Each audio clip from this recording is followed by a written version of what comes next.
कहानी की शुरुआत रात के 3 बजे से होती है, जब एक औरत के पास इतनी देर रात अचानक से कॉल आया। उसे बताया गया कि वो एक पुलिस ऑफिसर बोल रहा है, जो कि अभी अपने साथियों के साथ उनके घर के बाहर खड़े हैं, क्योंकि उसके घर पर कई सारे रोबर्स हथियारों के साथ घुसे हैं। अब ये सुनते ही वो औरत जल्दी से बाहर निकलने लगी, क्योंकि ठीक दूसरे कमरे में उसकी बेटी अकेले सो रही थी। लेकिन उसे फोन पर पुलिस ने बाहर जाने से मना कर दिया, क्योंकि अभी तो वे खुद अंदर घुस रहे हैं और अभी वो अपनी सेफ्टी के लिए खुद को कमरे में लॉक कर बैरिकेड कर ले। अब वो औरत जल्दी से ऐसा ही करने लगी, लेकिन उसे फोन पर पुलिस वालों की आपस में बात करने की आवाज आई कि कैसे उसकी बेटी तो बुरी तरह से घायल हो चुकी है। अब ये सुनते ही वो औरत अपने फोन को नीचे फेंक जल्दी से अपनी बेटी को देखने बाहर निकल जाती है। और इसी बीच वो सुन नहीं पाई कि ये कॉल करने वाला कोई पुलिस ऑफिसर नहीं बल्कि एक मशहूर यूट्यूबर है। ये पूरा उसका एक प्रैंक था। दरअसल ये सब कुछ दोस्तों की एक टीम मिलकर करती है। वे अक्सर ऐसे ही रैंडम लोगों को कॉल कर उनके साथ प्रैंक करते, उन्हें खतरनाक सिचुएशंस के बारे में डराते और सब कुछ रिकॉर्ड कर ऑनलाइन अपने चैनल पर अपलोड कर देते।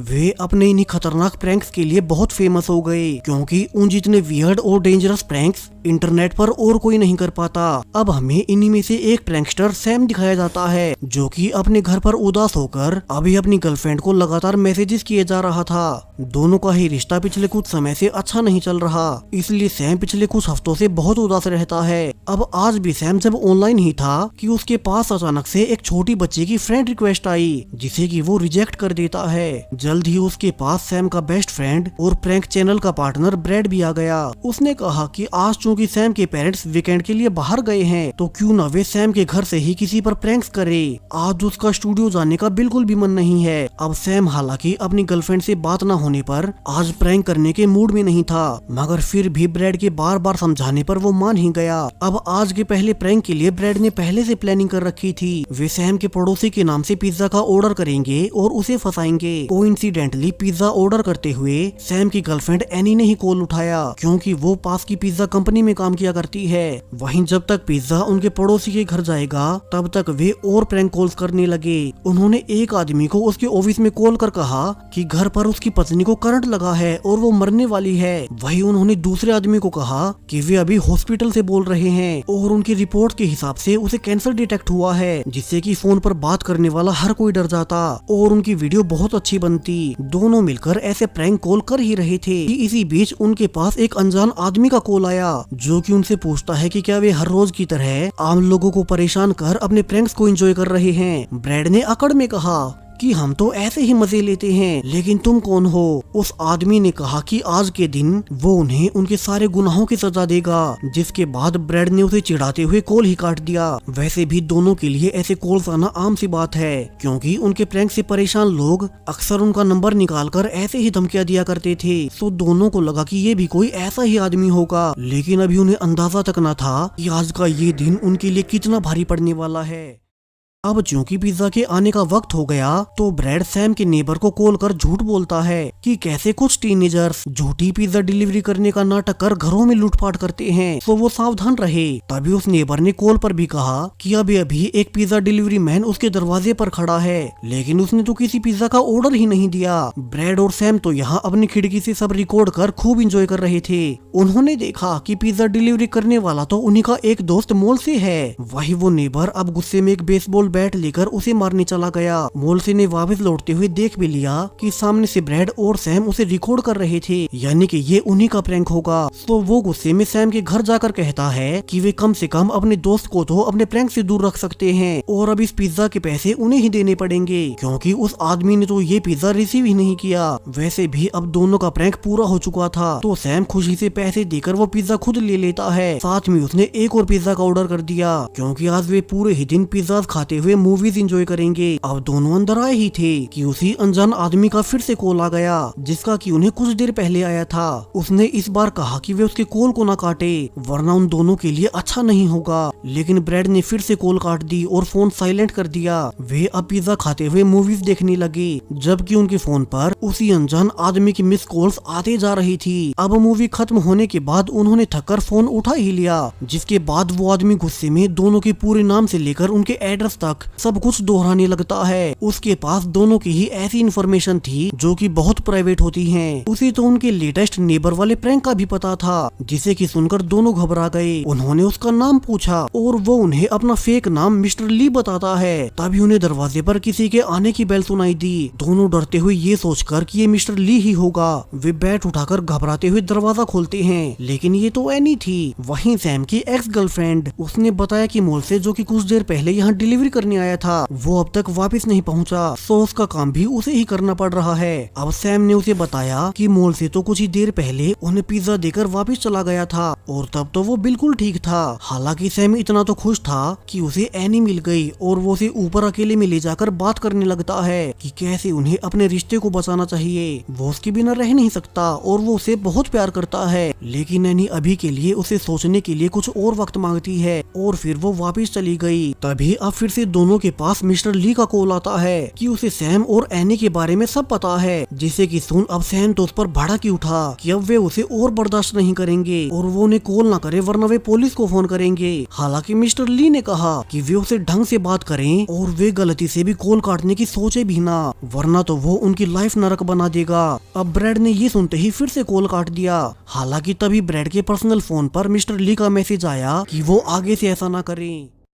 अब ब्रैड ने सैम से कहा कि ये जरूर से उनका तीसरा दोस्त मॉल से ही होगा, क्योंकि उसे ही उनकी सारी डिटेल्स पता है। उसे सैम और एनी के बारे में भी सब पता था। वहीं उनके कुछ देर पहले वाले प्रैंक में वो खुद भी शामिल था और वो परेशान भी हुआ था, सो इसलिए वो ही शायद से मिस्टर ली बनकर उनसे प्रैंक कर रहा होगा। एनी ने उन्हें बताया भी था कि मॉल से पिज्जा डिलीवरी करने के बाद वापस नहीं लौटा, लेकिन तभी ब्रैड की फोन पर दो लोगों के बंधे होने की फोटोज आ गई। हालांकि उनका चेहरा साफ नहीं था। तभी फिर से फोन बजा और रिसीव करने पर ये मिस्टर ली ही निकला। उसने कहा कि उनका अंदाजा बिल्कुल गलत है, वो मॉल से नहीं है जो कि उन पर प्रैंक कर रहा है, बल्कि ये सब कुछ सच है। यानी कि वो आदमी फोन कटने के बाद भी दोनों की सारी बातें सुन रहा था। तभी ब्रैड के पास एक और फोटो आई और शॉकिंगली ये फोटो तो ब्रैड के पेरेंट्स की थी, जिन्हें की बिना कपड़ों के बहुत बुरी हालत में बांधा गया था। अब ब्रैड ये देखते ही भड़क उठा। वो मिस्टर ली को गालियां देते हुए बोला कि वो है कौन और उसके पेरेंट्स के साथ क्या कर रहा है। अब उस अनजान आदमी मिस्टर ली ने कहा कि अब के बाद से उन्हें उसकी सारी बातें माननी होंगी, लेकिन तभी सैम ने फोन काट दिया और वो जल्दी से अपने फोन से पुलिस को फोन करने लगता है। लेकिन अब सरप्राइजिंगली 911 कॉल करने के बावजूद वो फोन मिस्टर ली ने ही उठाया। उन्होंने दूसरे फोन से भी ट्राई किया, लेकिन हर बार कॉल मिस्टर ली के ही पास जा रही थी। अब दोनों को कुछ समझ नहीं आता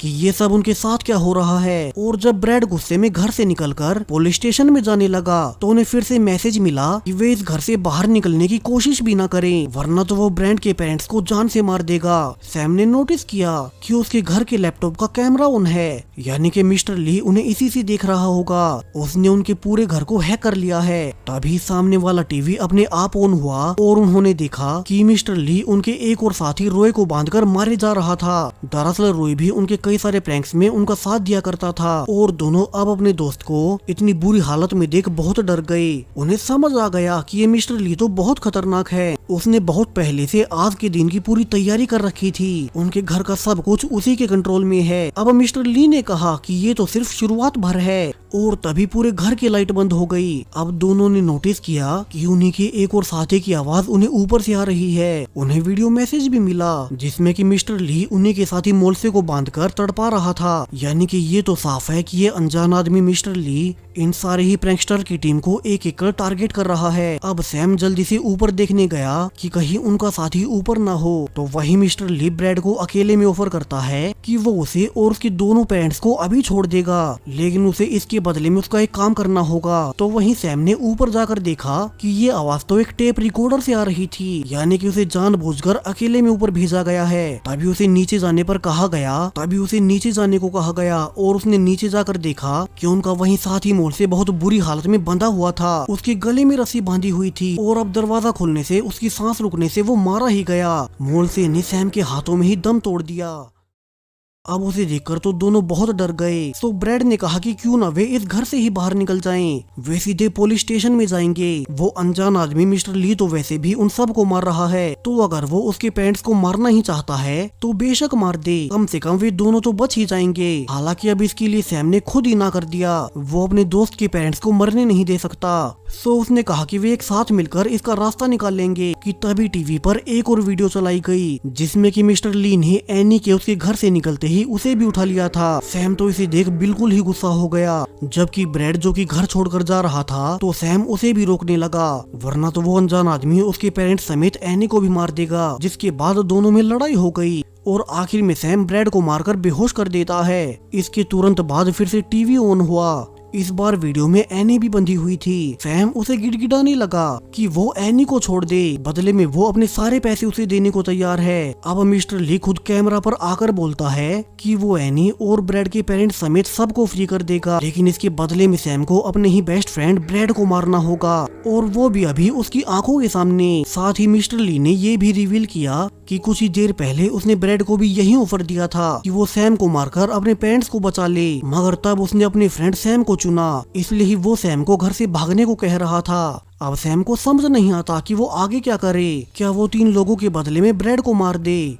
अब वो चाकू उठाकर आगे तो बढ़ा, लेकिन उसने ब्रैड को मारने के बजाय उसे बांध दिया ताकि वो बाहर ना निकल सके और उसे और टाइम मिल जाए उन सब को बचाने का। दोनों दोस्त आपस में बहस कर ही रहे थे कि अब फिर से घर की लाइट ऑफ हो गई। इस बार टीवी पर एक बच्ची की वीडियो चलाई गई। सैम को याद आया कि कुछ ही घंटे पहले उसे इसी बच्ची के नाम से फ्रेंड रिक्वेस्ट आई थी। सो वो जल्दी से उसकी आईडी खोलकर चेक करने लगता है। उसे उस आईडी पर जाकर पता चला कि दरअसल ये अनजान आदमी उसे और उनकी पूरी टीम को पिछले 2 सालों से ट्रैक कर रहा है। उसे उनकी पूरी जानकारी होती। इसके अलावा उस आईडी पर एक एनी के नाम से वीडियो भी थी, जिसे कि देख अब पीछे से ब्रैड बोला कि सैम इसे प्ले न करे, लेकिन सैम ने वीडियो चालू कर दी और वो ये देखकर हैरान रह गया कि उसकी गर्लफ्रेंड एनी, जिसे कि वो इतना प्यार करता है, वो उसकी पीठ पीछे उसी की बेस्ट फ्रेंड ब्रैड के साथ ही अफेयर कर रही थी। यानी कि उसका सबसे खास दोस्त और उसका प्यार दोनों ही उसे धोखा दे रहे थे। अब सैम गुस्से में ब्रैड को मारने लगता है कि फिर से मिस्टर ली ब्रैड के पेरेंट्स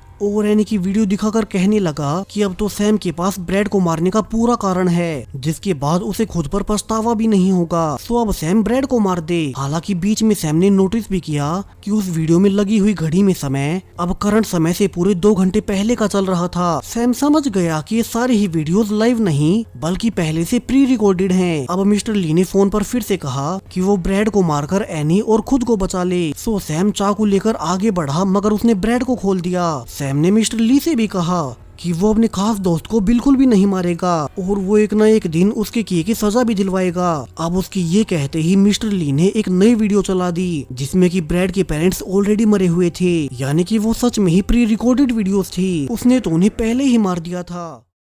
ब्रैड अपने पेरेंट्स की ये हालत देख बुरी तरह से रोने लगा। उसने सैम को कहा कि अब कुछ नहीं बचा और वो अकेला बाहर जाकर पुलिस स्टेशन में निकल जाए, तब तक वो यहाँ रुककर इस मिस्टर ली को देखेगा। हालांकि सैम उसे छोड़कर जाना नहीं चाहता था, मगर ब्रैड ने उसे जानबूझकर बाहर भेज दिया और वो खुद एक चाकू लेकर घर में मिस्टर ली को ढूंढने लगता है। उसे पता था कि वो यहीं आसपास ही होगा। तो वहीं बाहर सैम ने देखा कि उनके घर के ठीक बाहर एक सफेद वैन खड़ी हुई थी। तो वो उसी की ओर बढ़ने लगता है। उसने वैन के अंदर जाकर देखा कि इसमें तो एक लैपटॉप में उन सारे कैमरास की फुटेजेस चल रही थी, जो कि अभी उसके घर पर लगे हुए हैं। यानी कि अब तक मिस्टर ली यहीं इसी वैन में बैठकर उन दोनों पर नजर रख रहा था। उसने आज के लिए पूरा ही प्लान पिछले कई महीनों से तैयार किया है ताकि सब कुछ परफेक्ट रहे। सैम आगे बढ़ा और लकीली उसे एनी जिंदा बंधी हुई मिल गई। सो वो जल्दी से उसे खोलने लगता है।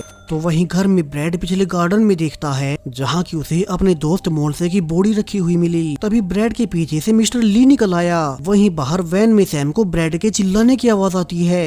सो वो एनी को पुलिस स्टेशन जाने का कहकर अपने दोस्त ब्रैड को बचाने वापस चला गया। वो घर में अंधेरा होने से कुछ देख नहीं पाता और फिर उसे पीछे गार्डन में एनी के चिल्लाने की आवाज आई। उसने देखा कि एनी यहाँ घायल खड़ी थी, जबकि पीछे से खुद मिस्टर ली आ गया। तो सैम गुस्से में इस बार पीछे नहीं हटता। वो जल्दी से मिस्टर ली को मारते हुए आखिरकार उसे उसी का चाकू छीन फाइनली उसे मार ही देता है। लेकिन तभी उसने ध्यान दिया कि ये मिस्टर ली नहीं बल्कि उसके मास्क के पीछे उसका ही दोस्त ब्रैड था, जिसे कि बांधा गया था। यानी कि सैम ने गलती से अपने ही दोस्त को मार डाला। ब्रैड मरने से पहले आखिरी बार उसे ब्रदर्स फॉर लाइफ भी कहता है, जिससे कि सैम को और दुख हुआ। तभी उसके पीछे से मिस्टर ली आ गया। सैम जो कि अब तक अपने दोस्तों की मौत से बुरी तरह से टूट चुका था, उसने पूछा कि वो है कौन और उनके साथ ये सब क्यों कर रहा है। अब मिस्टर ली उसे सब कुछ रिवील करने लगता है, कैसे उनके प्रैंक्स किसी की दुनिया ही उजाड़ देते हैं। आज से पूरे 2 साल पहले सैम की टीम के एक प्रैंक ने उसकी पूरी फैमिली ही उससे छीन ली। और कहानी यहाँ से अब पूरे 2 साल पास्ट में जाती है। जिस औरत के पास तब सैम और उसकी टीम ने प्रैंक कॉल किया था, वो असल में मिस्टर ली की ही पत्नी थी। वो तब फोन को फेंककर बाहर अपनी बेटी को बचाने चली गई और सुन नहीं पाई कि वे लोग उसे प्रैंक कर रहे थे। जिसके बाद उसने अपनी बेटी को बचाने के लिए एक गन निकाल ली और तब उसने अपनी बेटी के कमरे से एक शेडो निकलते हुए देखी, तो उसने बिना कुछ सोचे गोली चला दी। अनफॉर्चुनेटली वो गोली उसकी बेटी को ही जा लगी, क्योंकि रॉबर्स तो उनके घर में घुसे ही नहीं थे। के बाद वो अपनी बेटी की मौत का दुख सह नहीं सकी और आखिर में उसने खुद को भी गोली मार ली। अब प्रेजेंट में मिस्टर ली सैम और उसकी पूरी टीम से इसी का बदला ले रहा था, इसलिए उसने एक एक कर सैम के सारे साथियों को मार डाला। और चूंकि पूरी टीम का लीडर सैम ही था, तो वो उसे तड़पाने लगा। वो दुख जो उसने पहले सहा था, अब वो सेम वैसा सैम के साथ भी करना चाहता है, इसलिए उसने पूरे 2 साल तक का इंतजार किया। उसने इस एक खास दिन के लिए पूरी तैयारी की और अब आखिर में वो एक आखिरी गोली चलाता है। जिसके बाद अब कुछ घंटे बीतने के बाद फाइनली सुबह हो गई। सरप्राइजिंगली सैम अभी तक नहीं मरा था। मिस्टर ली ने उसे गोली नहीं मारी, लेकिन उसके हाथ में अब एक चाकू और एक गन रख दी थी। सैम बेहोशी से उठकर देखने लगा कि गार्डन में उसके सामने उसके सारे साथी मरे पड़े थे। उसकी गर्लफ्रेंड एनी भी उन्हीं में से एक थी और वो गुस्से में चिल्लाने लगा। जिसके बाद अब पुलिस उसे आकर उन सबको मारने के आरोप में पकड़ लेती है। न्यूज में बताया गया कि सैम ने ही अपने दोस्त और अपनी गर्लफ्रेंड एनी की एक साथ वीडियो देखकर उन दोनों को मार डाला। जिसके बाद उसने अपने सारे दोस्तों और ब्रैड के पेरेंट्स को भी मार दिया, क्योंकि उसे बदला लेना था। यानी कि मिस्टर ली ने उन सब की मौत का क्राइम सैम पर डाल दिया, जिससे कि वो अब उम्र भर जेल में सड़ेगा। अगर वो सैम को मार देता तो वो एक आसान मौत होती, लेकिन अब सैम जीवन भर पछताएगा। और इसी थ्रिलिंग एंडिंग के साथ ये जबरदस्त मूवी यहीं पर खत्म हो जाती है। सो वीडियो और एंड ट्विस्ट आपको कैसा लगा, अपनी राय कमेंट्स में बताते जाएं। साथ ही चैनल को सब्सक्राइब करें और भी ऐसे ही मिस्ट्री वीडियोस के लिए। Thank you.